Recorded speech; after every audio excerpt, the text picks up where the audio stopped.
Happy birthday to you. Happy birthday to you. Happy birthday, dear Dad. Happy birthday to you. Hello and welcome to Latest Installment. My dad listens to this. I'm Juliet, the daughter. And I must be Kevin, the birthday dad. He is the birthday dad. It's Kevin the dad's birthday, everybody.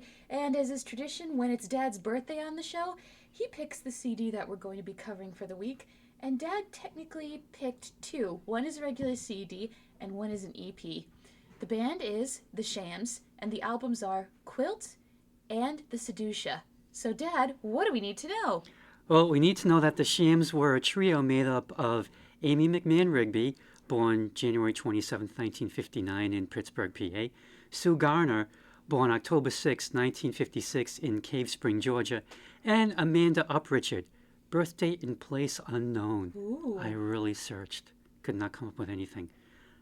If you listen to the episode, let me know. Until a little later. Oh, okay. Okay, Amy and Sue began performing together in the early 80s in the country rock band called The Last Roundup, along with Angel Dean and Amy's brother Michael McMahon. They put out an album in 1987 called Twister. Then somehow, some way, internet wasn't too clear on this, the Shams came into existence. Per Wikipedia, the band's name is a partial reference to the Shags, an all-female group that's either the worst or greatest band ever, depending on who you are. You decide. Yes, critics hated them, but Frank Zappa and Kurt Cobain were huge fans. And I've heard their stuff, and I'm definitely not on their side. In a 1992 Chicago Tribune interview, and also in an interview online, Amy said, "In our early days, people compared us to the Shags, so we decided on the Shams." The other partial reference was a vocal group called the Tams. So you take Shags plus Tams equals... Shams. Oh, you're good. They released a single, Only a Dream, backed with 3 AM on Bob Mould's singles-only label. They signed with Matador Records and put out Quilt in 1991 and a 3-song EP, Sedusia, in 1993. They were working on a second full-length album, but nothing came of it and the group split. Amanda Uprichard's whereabouts are kind of questionable. Well, in that, like, there's a designer with the same name, and she has a website, and you can see all her clothes, and she's based in New York. But someone online said she is not the same Amanda Uprichard. And I'm thinking, I don't know, because that's a pretty unique name. And then on a concert video on YouTube, Amy says that Amanda designed their clothes. Oh, so could be. So I reached out, I sent an email to AmandaUprichard.com to ask if she used to be in the Shams. No reply yet. Oh, okay. Don't know if I'll get one, but I think it's got to be the same woman. I mean, that name is just so unique. Well, listeners, if we have an update in the next episode, we'll tell you. Okay, as for Sue Garner, she put out 4 albums, To Run More Smoothly in 1998, Still in 2000 with Rick Brown, in Shady Side in 2002, and Pot Liquor in 2004 with Angel Dean. Amy Rigby has put out 10 solo albums so far, one of which is an anthology. Her most recent release was 2024's Hang In There With Me. She's also made 3 albums with her second husband, Eric Golden, better known in the UK as Reckless Eric. Interesting voice. His 1977 song, Whole Wide World, is considered to be one of the best punk rock singles of all time, which I listened to it and I thought, it's okay. You know, It's a song that exists. yes, it is. All right. As for me, the first time I saw the Shams, they opened for the Indigo Girls at a sold-out show way back in 1989 at the Living Room. I liked their sound, and I tried to find their stuff, not realizing that they hadn't put out anything yet. So I'd go to the record store saying, I'm looking for an album by the Shams. You got anything? And they'd say, oh, you mean Sham 69, which was a group back then. No, the Shams. The Shams. Do you mean Sam the Sham and the Pharaohs? No, not even that. I'm like, nope, just Sham 69 and Sam the Sham. Don't have any Shams. Okay. But I still kept them in the back of my mind. And about a year later, they played at AS220 in Providence. And believe it or not, someone recorded the show and put it on YouTube. And then in 2020, apparently someone remastered the video. Oh, okay. And At the time, I didn't realize how many assholes were in the audience giving the Shams a hard time. Yeah, that sounds right. But they gave as good as they got. Good. They did a meet and greet after their set, and I was able to buy a copy of Quilt, which Amy, Sue, and Amanda signed for me. That's nice And of they them. couldn't have been nicer, especially after. Dealing with those assholes. Yeah. Yeah. I got to see them one more time after that at the Met when it was in Providence and was an extension of Lupo's Heartbreak Hotel. And I was able to find a copy of Sedusia at Tom's Tracks on Thayer Street, which is now either a chain store of some sort or some sort of chain restaurant, or it might just be a parking lot, maybe. Oh. As for Quilt, it was released in 1991 on Matador Records. Amy on vocals and guitar, Amanda on vocals, and Sue on bass and vocals. Lenny Kaye produced the album and also played electric guitar. Other musicians on Quilt are Robert Quine on electric guitar and Amy's first husband, Will Rigby, on drums. Amy wrote all the songs except for Ice-T, which was written by Amanda, and Time, which was written by Richard Hell. Quilt got good reviews, and the Shams were considered pioneers of the no depression / alt country movement, also known as, and I love this, y'alternative. I like it. Yep. The album has a quiet sound to it, drawing you in rather than grabbing you by the throat. Kind of very lo-fi, I guess. So let's jump right into it. First track of Quilt. It'll all catch up to you. I like the warmth of their sound with the acoustic and electric guitars. The song starts out with a man being called out in a searing way. Try a Little Tenderness by Otis Redding is playing, and the women go, yeah, like you know what that feels like. Guy has everything he could want. Decent amount of money, good job, and he's handsome. But as soon as the girl he's with gets too close to him, he up and runs. This could be a fear of commitment, but this could also be a lack of men being taught how to be vulnerable with someone else. Like scenes in Breaking Bad where Hank doesn't know how to take Walt crying or how to talk to him about his cancer. Or Steven in the most recent season of Love is Blind where, when his date, Emma, tells him how dating for her was hard in high school, having scars on her arm because she had surgery to prevent future bouts of melanoma, he talked about how the most vulnerable moment of his life was having his first kiss in high school at a movie theater and then going to Barnes & Noble. The mind boggles. Anyway, the ladies start out strong but get a bit gentler as they say this man is running scared and it'll all catch up to him someday when he's all alone. And you get the sense they've made peace with this fact and they're not going to lose sleep over him. They'll move on and find someone who doesn't run. It's a peaceful song about going your own way when someone else runs instead of chasing after them. And it ended on a nice sounding chord too. Yeah, so like you said, he gets called out for playing tough and he's keeping himself at an emotional distance. And, he's got everything and, looks, money, and can always find someone to spend money on. But as they sing, when it comes to getting close, that's when you run like you've seen a ghost. And the Shams warn him that it'll all catch up with him someday. He's thrown away so much love or the potential for love, and he's just going to wind up alone. And the first line in the song mentions try a little tenderness. And later on in the song, the Shams sing a few lines from it. Amy's on lead in this one with Sue and Amanda providing backup. And it does have kind of a country feel to it. Now, for the song Try a Little Tenderness, let's face it, Otis Redding, his is the definitive version, and I know it's a really, really old song. I grew up hearing Three Dog Night a lot from Mom. Oh, I'm so sorry. What? I just don't like that version. I don't know. Okay. Next track, Stuck Here on the Ground. I feel like the Shams and the Hot Toddies would get along great. I could see that. That'd be a nice concert too, but who'd open for who? Or maybe they do sets of their songs at the same time.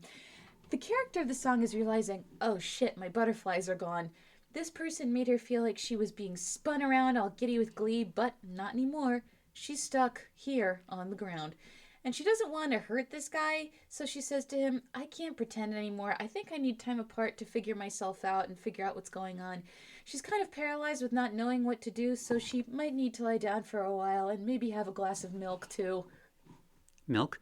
I was just thinking of that Vine where somebody gets hurt and it's clear they need to lie down and someone in the background goes, oh, he needs some milk after getting kicked in the nuts.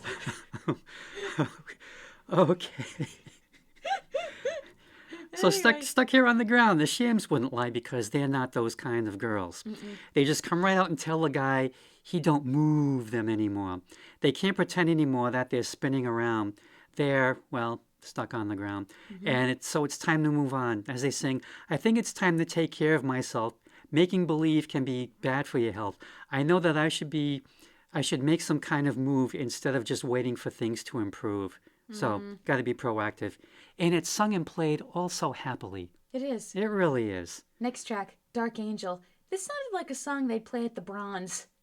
Yes, yes. They sound like the innocent little girls in movies who get possessed by demons to create a vibe that's slightly off. This song also made me think of that scene from The Good Place where Jason is leaning up against the poster going, "Oh, Ariana, we're really in it now." Why? Well, they got everything they've ever wanted, but they've both fallen from grace. And since there's no one else around, all they have is each other. It's a painful grin this singer has on their face. Like that laugh you do when you can't believe this shit is happening again, but you're kind of pissed at yourself for falling into the same pattern and not seeing it coming. But I think there's a lot of conflict because she finds safety in this person. I think the moral of the story is if there's a person you can't shake, siphon yourself off of them. You can be thankful for how they helped you in the past, but you don't need to carry them with you into the future or feel like you owe them anything. Like an unhealthy coping mechanism, an unhealthy relationship needs to be let go of before you can grow for yourself. Oh, that dark angel. Making them do things they don't want to do. I'm assuming this is like the Bad Boys song? Probably, Probably, yeah. okay. Heaven is so far away and they'll never get there. But at the end, she seems kind of torn. She sings, "We'll never get there. Time to give in. Please go away." So, it's like, I love you, I don't love you, I want you, I don't want you. just trapped in that limbo of love. Limbo. Musically, I don't know if you got a chance to listen to this, but musically, this song reminded me of Joe Jackson's song, Different for Girls. I had, but too much time had passed between listening to it the first time that I couldn't tell. Oh, trust me, I'm right on this one. Okay, okay. Because it's got that do do do do do do do do do do do do I'll take do your on the word for guitar, and that's in Joe Jackson's song too. Not that there's anything wrong with that. What came first? Different for Girls. That came out in, it was either 79 or 80. Okay. Next track, Dressed to Kill. My first note, ooh, bongo time. A woman wants to find love, but she's attracted to the thrill of finding a bad boy who wouldn't give her the shirt off their back, and she's stuck in a cycle because of it. She can't imagine another way of doing things, and she's too addicted to that high. But the high seems to be lessening, and she's really going through the motions of getting dressed up to go to the club. It's not because she even wants to be there, it's because there's nothing on TV. Moral of the story is, wake up and do better and dress for someone who will actually give a shit. Yeah, she's hitting the single scene Dressed to Kill just like 100 times before. She's feeling a little bit ill, but when 10:15 strikes, it's like, okay, I guess I gotta go. The clock tells me so. She'd like to fall in love, but gets used by the men she attracts. There's nothing on TV, so what else is there for her to do? At least she'll improve the scenery. Kind of depressing, because it's like, well, okay, I'm going to get burnt, but, there's really nothing else to do, so just get up, get dressed, get out. Catchy song, though. Next track, Only a Dream. I think the lyric I appreciated in this song the most was, "When you're next to me, my thoughts are in control, at least a little bit," which is very true. The right person helps calm your thoughts and feelings, but you can still get in your own way, like this person does when the person they're attracted to is away and their thoughts start racing, to the point they start to become affected physically. Makes me grateful for the coping skills I've gotten. She never dreams of anybody else, but she had a too real dream one night that almost caused her to forget him. And it's causing her to face feelings she doesn't want to face, like her relationship may not be all that, as the kids say. And I kind of wondered, is like, if someone, can have a dream that you wake up and you just start questioning, am I really with the right person? I think I am, but that dream, well, it was a dream. And it's catchy, and it just has that really abrupt ending. Next track, Iced Tea. Nice lackadaisical tone which perfectly fits the vibe of sitting on your porch in a rocking chair with a nice cup of tea. Makes you yearn for summer, especially in winter right now. They conjure up warm energy very well, and since they follow this up with "I don't want to do the work today," which made me think of that one video from Firebringer, it makes me think, okay, this is either a Sunday or they've got stuff to do but are going to put it off for a moment of quiet. I knew from reading the lyrics on the page I was going to love the song, and it put me right at ease as soon as I heard it. Might be my favorite on the album so far. Okay, yeah, the lyrics are summer perfect. Sitting on the porch, sipping iced tea, watching the world go by, and the palm trees are swaying. So Florida, possibly, California, Hawaii, somewhere. Wishing to sit out all night and not wanting to go to work, but probably having to eventually. Now, what that thing that you sent me where they sing, I don't want to, Do the work today? over and over and over and over and Yeah. over. Was that from a musical? It's by this company called Stargate. They're based in Michigan. They make their own musicals. They're most famous for doing the Harry Potter parody musicals and called A Very Potter Musical and the Aladdin parody musical Twisted. But this one, I Don't Really Want to Do the Work Today, was from their musical called Firebringer, which is about when man discovers fire for the first time. And now that they have this resource, none of the cavemen want to do the work today. Oh, man. Yep. It's just a nice, laid-back, lazy tune. It just catches the mood perfectly. Next track, Watching the Grass Grow. My favorite simile here is trying to get to know you is like learning how to tie a tie. It's hard work. They could have picked so many things that are hard work, but I'm fascinated and delighted by them choosing that. Second favorite is Waiting for You is like waiting for snow in Florida, which isn't so rare now due to climate change. But you know what? They're just so darn happy about it. I guess because grass is nice to look at and snow is pretty, and you learn to tie a tie so you don't mind waiting. It should be sad, but it's so gosh darn cheerful. Interesting emotional tone created with a doormat of a character. Yeah, she's waiting for a guy to love her, but it's like waiting for it to snow in Florida. Or like watching the grass grow, which she'd rather do as it would make her feel more alive. Ouch. But for some reason, she won't move on because he must have something, and I'm wondering if it's like that, the challenge of the pursuit. Like that's where the thrill is, you gotta try and catch them, and then when you catch them, the excitement wears off or something. But good song. Next track, File Clerk Blues. As an admin, yeah, this hits. The lady's got the file clerk blues from doing the same repetitive administrative tasks over and over. Favorite lyric is, I thought the world was at my feet. I could use another pair of shoes. As for work dreams, I've had two. One was coming into work with 3,000 emails and managing to get them down to 1,400 before I woke up. Second one was, I got kidnapped and instead of trying to help me, my coworkers are trying to message me and ask how Zoom worked. Those blues are very real, but at least I have good people I work with, so the blues aren't because of them. Love you guys. And I think the Shams all lived through this as they were holding down day jobs whilst being in the band. That makes sense. Until, I guess, they got the call from the Indigo Girls to open up for them. Then it was, okay, we're doing this touring. full time. Yeah, so it's file this, file that. The typewriter ribbon is stuck, which is probably not a problem these days because I'm sure the kids don't know what a typewriter ribbon is, or maybe even a typewriter. Not unless your keyboard ribbon your keyboard cable gets frayed or something. Then that's a problem. And she even had a dream someone caught her having an affair with the copy machine, which the mind reels like, was it copying her butt? That's always the classic. And then that that checked out voice afterwards saying, what was it? It made me sick or something like that.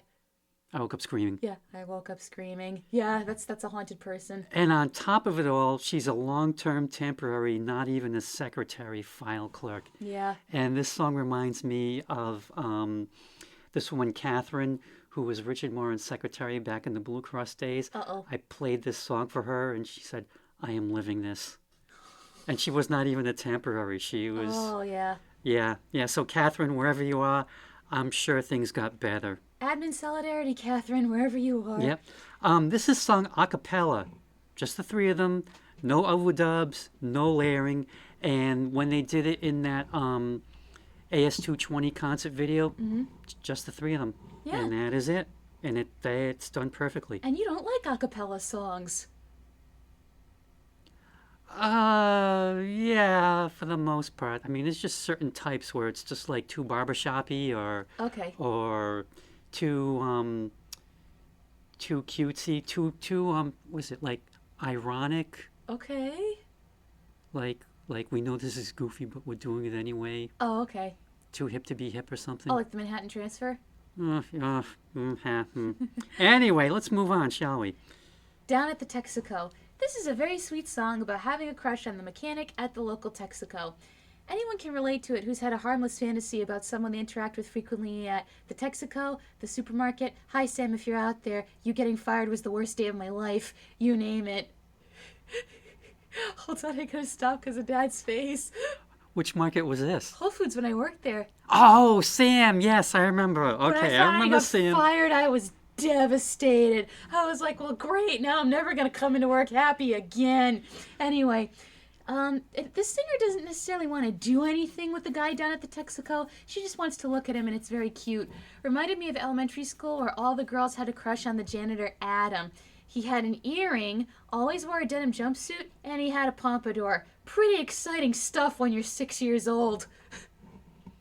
6. So this is at Francis School? This is at Francis, yeah. Oh, wow. We would stare at him and be like, wow. At 6, okay. You can have crushes at any age. I had a crush on Greg Wiggle when I was 3. Yes, you did.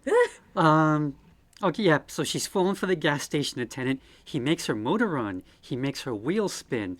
She thinks about his hands when he's holding the pump, which I will leave that interpretation up to you. Logs on the fire. Yeah, he doesn't work on Fridays or Sundays, and those days she doesn't even get in her car.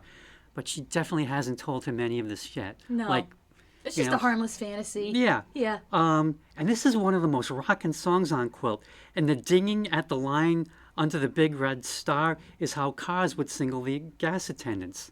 Like at the gasoline pump, they would have these 2 lines, like kind of like these thin hoses. And when you drove your car over them, the tires would set off the dinging, so that way the attendant would know, okay, I've got to come out and pump gas, clean the windows, check the oil. Okay. Which I don't think that happens anymore. Not a lot of full service stations left. There's just the Citgo near in Seekonk Highway Service. And there is the one next to the Sunshine Creamery. And also, if you live in New Jersey, it's against the law to pump your own gas. I don't know why, though. Because there were some incidents involving gasoline and fire in the 1930s, so they passed the law back then and nobody's repealed it. They also argue it's a good minimum wage job to start with, and they don't want to take that away from people. And Mike's aunt, whom I love, has said even if she goes to another state, she refuses to pump her own gas and makes her husband do it for her because she's that much of a Jersey girl. Wow. Yeah. Okay. It's a culture thing out there. I guess. Next track, Brown's Diner. That's Tom's. Wait, yeah, I know. I couldn't resist. Okay. I think this song is based on true events because the lyrics are so specific. A diner at Brown's observes a woman talking to a stranger at the counter, and she answers a question the guy never asked. It seems like she needs help and that her marriage has her like a powder keg ready to explode. It's a quick song, but by the time it's over, you're left feeling like that guy. What the heck was that? To me, this almost seems like a continuation of the events from Dress to Kill. Like, she met someone and got married. And it did not work out. Yeah, but now she's at the bar drinking margaritas without disturbing the salt around the rim. So just gulp. Oh, God. And yeah, talking to some guy about how she thinks she might have made a mistake getting married. And all I could think of was Arrested Development. I think I may have made a mistake. I made a huge mistake. Yep. I think this is probably the countryest of the songs on here. Okay. Lots of slide guitar. Very well done. Kind of sad. Now we go from Quilt, the album. No, we do not. We have 2 more songs. Oh, we do? Yeah. Oh, yes, we do. I'm sorry. I scrolled down too far. That's my bad. Next track, Time. No, not the Pink Floyd one. This is a very powerful song. The lyric that punches you the most is, it seems like you see the most of what's really true when you step into your hearse. Oh, wow. I wrote that line in my little critique. Yeah, maybe a song won't capture the full experience, but songwriters, and any type of artist for that matter, owe it to themselves to try.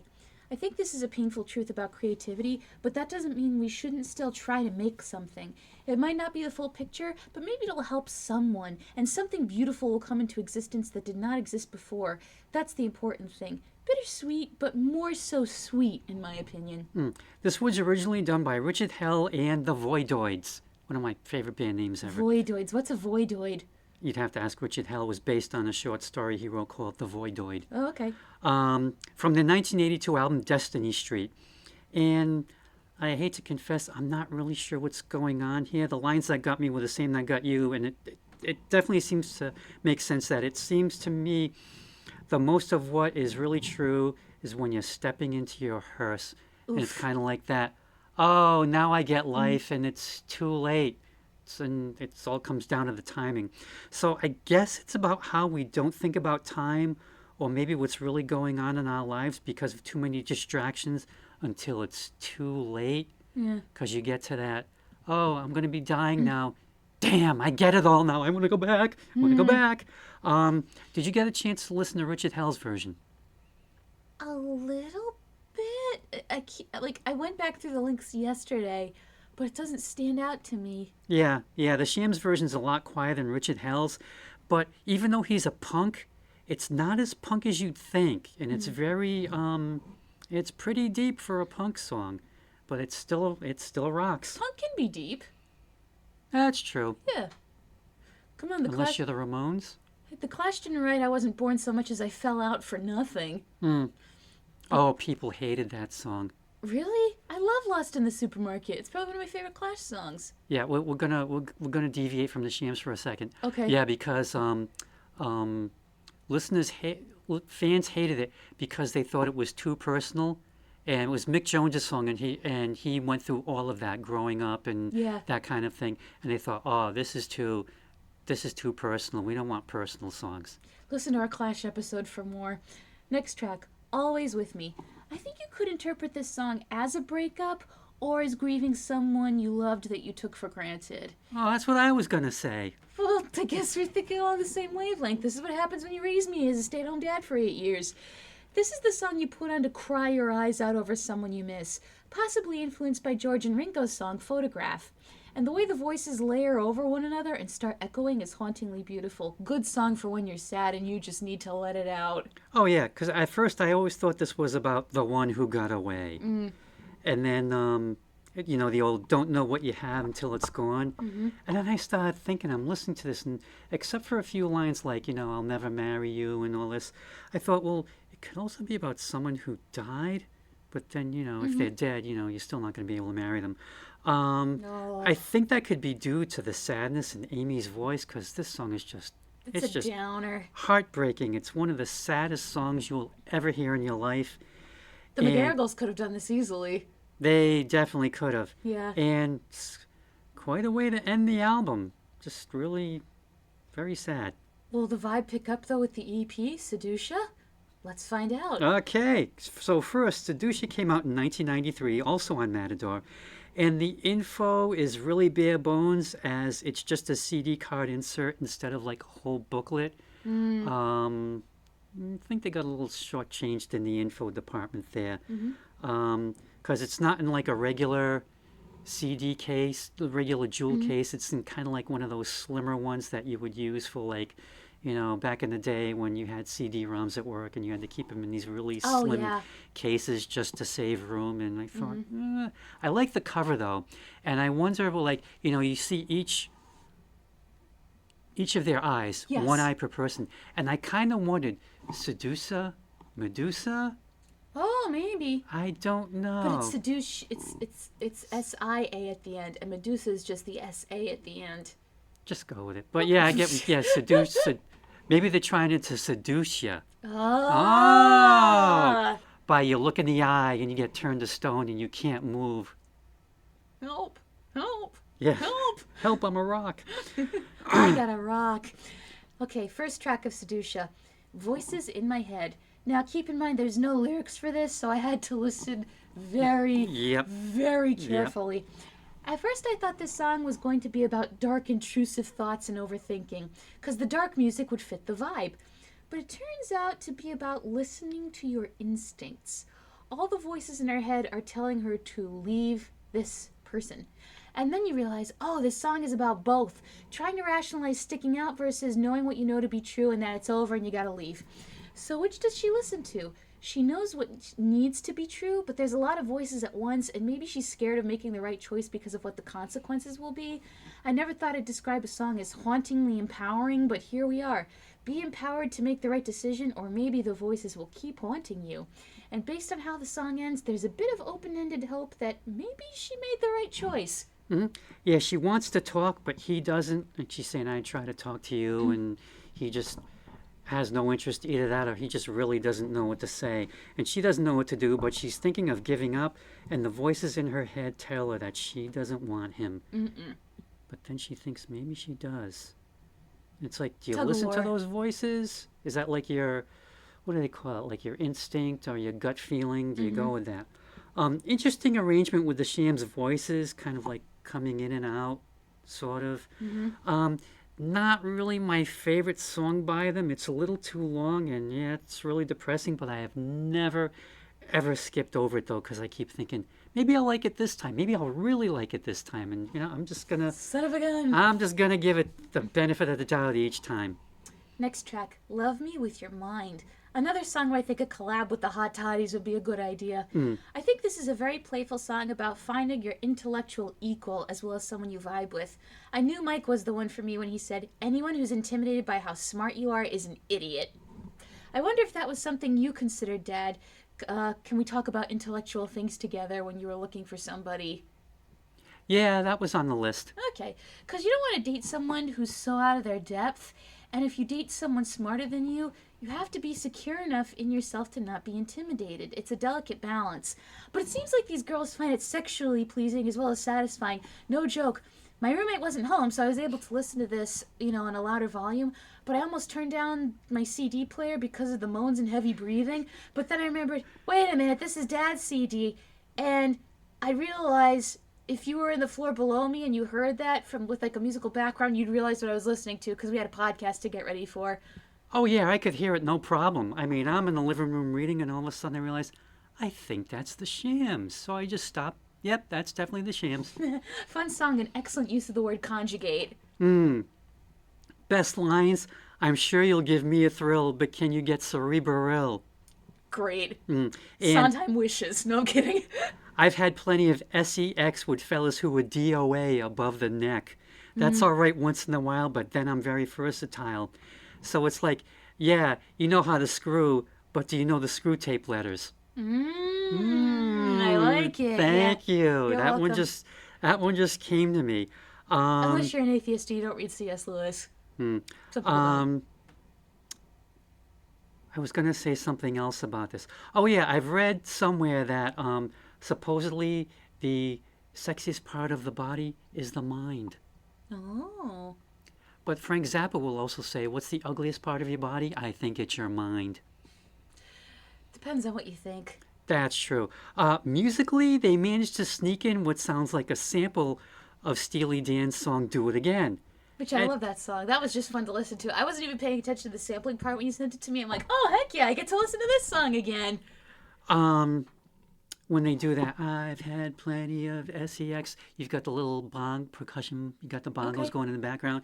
And at first I thought, kind of sounds a little like Steely Dan. And then I realized, oh hell, this whole song is Do It Again because a mashup would be so easy to do. Hey, Bill McClintock, get on it. And Donald Fagen, please don't sue them. Just don't do it. This song is smart and smartass, and someone actually complained about them sounding like Bananarama on this because all three of them are singing it together. But it's perfect because they've done that on the songs on Quilt, where you've got all three of them. Yeah. And if you watch that concert video, there's a lot of songs where it's the three of them, and I have no problem with that at all. Their It's voice. a trio. What are you going to do? Sue every trio girl group that was in Motown back in the day? Good luck. And the moaning and groaning is hilarious. It's just so over the top. And it's definitely their funnest song. Final track, continuous play. The opening feels like a spell being cast. Then it feels like a person on their knees. They're not begging, they're being vulnerable and asking. No sense of desperation. That's really all I have to say, but I love how it ends with her singing completely by herself as the harmonies are peeled back one by one. That's a nice touch. Yep. So this is Sue's song, and she actually re-recorded it on her first solo album. So she sings, take a piece of her heart with you when you go. She doesn't mind he has to go. She can have her freedom for a little while. But this time it's so long and he'll be so far away. So she says, make a loop, like a tape loop, saying, I love you, and push continuous play until it drives you out of your mind, I guess. It's a real heartfelt I miss you song, and it's just great. Overall, the Shams were very comforting. I liked their sound and the messages of their songs. I wish they were on Spotify, though, so I could save some of their stuff. But alas, I cannot. That's the bummer with this show sometimes. You can't find some of the obscure stuff you really like on the internet. But hey, if there's a superfan out there, work your magic so I can save Ice-T and File Clerk Blues. I've always loved the Shams, and I'm glad I have their entire output.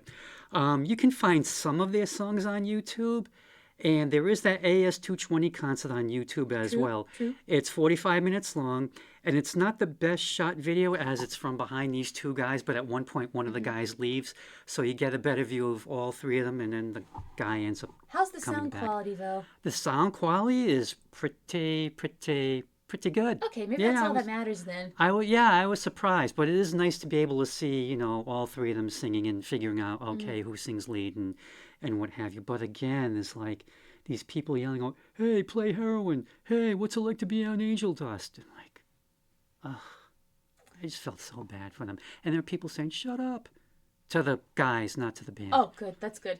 Hey, see, for every shitty fan, there's 2 grateful fans. So focus on those ladies.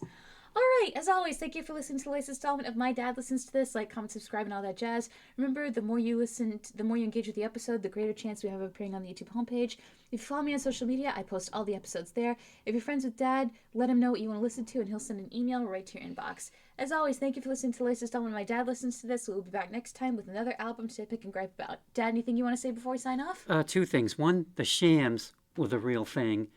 And 2, sham wow.